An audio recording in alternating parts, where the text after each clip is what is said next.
নমস্কার বন্ধুরা, রিনার কিচেনে আপনাদের সবাইকে স্বাগত। আজকে বানাচ্ছি নিরামিষ একটা আলুর তরকারি। তার জন্য নিয়েছি আলু, গ্রেট করা আদা, চেরা কাঁচা লঙ্কা আর একটা মিডিয়াম সাইজের টমেটো ডুমো ডুমো করে কেটে নিয়েছি। এবার একটা কড়াইতে 2 চামচ তেল গরম করে একটু কালো জিরা দিয়ে এবার আলুটা ছেড়ে দিচ্ছি।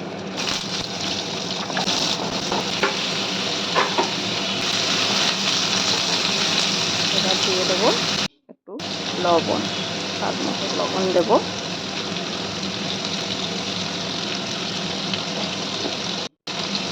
এবার দেবো হলুদ গুঁড়োটা দিয়ে ভালো করে একটু হালকা ভেজে নেবো, ঢেকে ভাজবো, লাল করে আলুগুলো একটু ভেজে নেবো।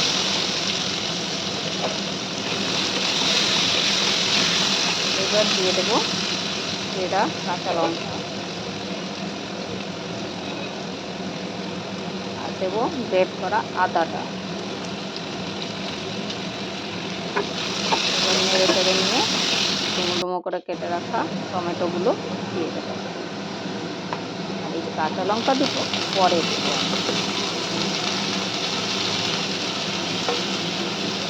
এবার টমেটোটা যতক্ষণ পর্যন্ত একটু হচ্ছে সেদ্ধ না হচ্ছে ভালো করে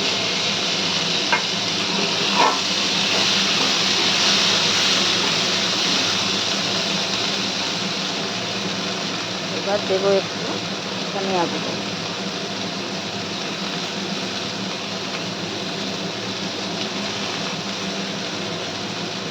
আর দেবো হালকা লাল লঙ্কার গুঁড়ো।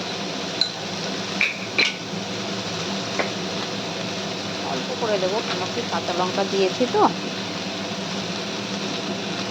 অল্প দিলেই হবে। আপনারা আপনাদের স্বাদ মতন দেবেন। এবার হালকা একটু জল দিয়ে ঢেকে দেবো মশলাটা কষানোর জন্য। আপনারা কে কোথা থেকে দেখছেন, কোন কান্ট্রি থেকে দেখছেন কমেন্ট করে জানাবেন। ফেসবুক থেকে দেখলেও আমাকে লাইক শেয়ার করবেন। এখন দেবো একটু চিনি, অল্প চিনি দিলে স্বাদের ব্যালেন্সটা খুব সুন্দর হয়। আর যদি আপনারা ইউটিউব চ্যানেল থেকে দেখেন, আমার ইউটিউব চ্যানেলটা সাবস্ক্রাইব করে দেবেন, বেল আইকনটা দাবিয়ে দেবেন আর আমার পাশে থাকবেন। আপনারা পাশে না থাকলে কি করে হবে বলুন। এখন দেখুন জলটা হয়ে গেছে, এখন মশলাটা ভালো করে কষাচ্ছি। আর এর মধ্যে একটু গরম জল দেবেন, ঠান্ডা জলে অতটা স্বাদ হয় না। এই যে আমি গরম জল করে নিয়েছি, গরম জলটা দেবেন, স্বাদ দ্বিগুণ বেড়ে যায়। এখন একটু ঢেকে দেবো।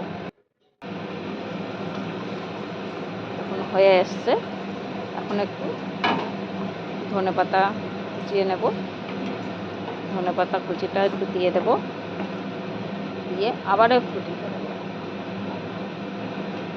দেখুন অল্প সেদ্ধ হয়ে এসছে, ঢেকে দিই, কেন কি অল্প সেদ্ধ হয়েছে তাই। এবার ধনেপাতা কুচিটা দিয়ে দেবো।